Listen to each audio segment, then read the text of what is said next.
I have two questions I want you to think about before we begin. The first, what do you think of when you hear the word volcano? Have a picture in your head? All right. My next question, what do you think of when you hear the word lightning? Have a picture in your head for that one too? Good. That's where we're going to get started. So generally speaking, most people are going to think about a volcano looking like this.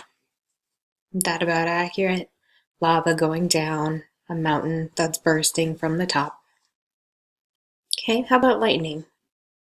Most people are going to think about this. Big lightning storm, lots of rain, lots of thunder, lots of clouds. Did you ever think to put those two words together? Well, it exists, called volcanic lightning. And here is some of it. Add lightning to the mix, and you've got one of the most killer phenomena known to man. Volcanic lightning.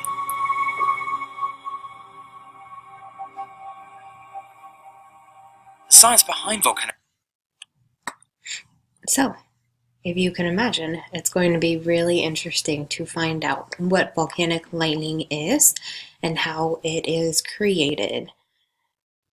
Though it's not necessarily a thunderstorm, but it isn't just a volcano erupting. So where does it come from? How big is it?